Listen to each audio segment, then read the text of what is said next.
We have been telling you about the wildfires burning in Colorado, New Mexico, and Arizona right now. Yeah, and today the newly appointed executives of these agencies across the United States responsible for battling and recovering from wildfire disasters are meeting in the Bay Area. And here to talk more about the event is Mark Nouveau. He is at that event. He's a former battalion chief and former FEMA presidential appointee, so he's the guy with all the knowledge, and he's at the meeting today. Mark, thanks for being with us. Good morning, Brandy. Good morning, Ty. So what is the goal of this meeting for all these officials from across the United States?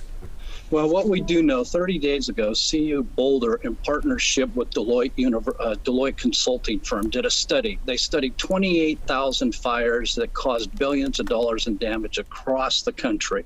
What we now know are fires are happening, at a greater frequency. They're 4 times larger.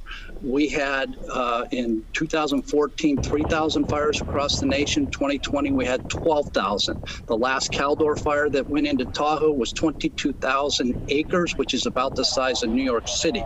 So we're faced with great challenges. We're bringing people together from all over the world and California, United States, to try and talk about different measures to combat these fires. And talk about why this summit is so important, especially right now. I mean, granted, we have long talked about how really wildfire season is year-round, but why is this summit so important to have right now? A lot of focus. We saw Thursday President Biden on Earth Day up in Seattle sign an executive order to combat wildfires across the country. So this is an offshoot to that. The United States Forest Service has put together a 10-year plan to battle these wildfires with the different initiatives. Now, to do that, we've got to bring people together, and not just from the United States of America, but we've got Germany, Canada, Portugal, Spain, Corsica, all here talking about how we can trade different efforts, people. We know we ran out of firefighters during the season last year, and we had to go international. So now is the time to have a discussion about how we use artificial intelligence, how we use technology, how do we communicate, how do we get people here quicker, and how do we battle these extreme fires. And taking it into California-centric, because of course that's what our main concern is. We are living here in one of the areas in the United States that sees the worst wildfires. Not technically in wildfire season yet, but we know it's quickly approaching, Mark. Yeah, absolutely. We used to have a fire season. We're not sure we even have that anymore.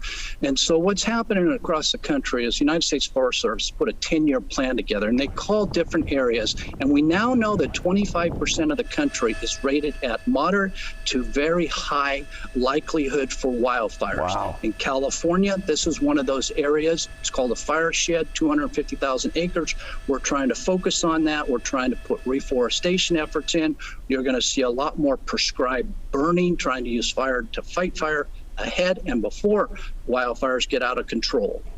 Mark, we know they're meeting in the Bay Area. Do we expect to see any immediate changes?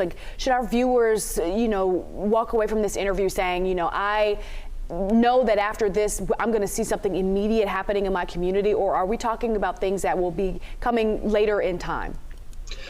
Twofold to that. Great question, Brandy.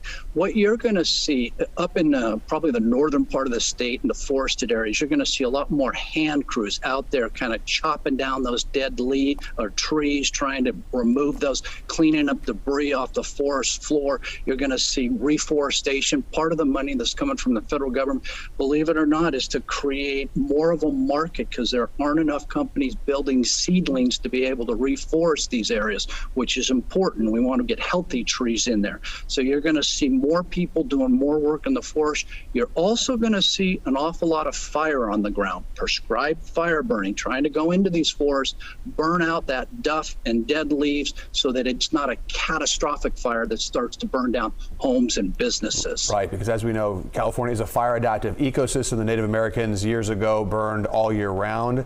And so that being part of the picture, I think would make a big difference. Mark Nouveau, thank you for breaking down this multifaceted issue that California and really the world now deals with. We really appreciate your take. You're welcome. Have a good day. All right, you too, Mark.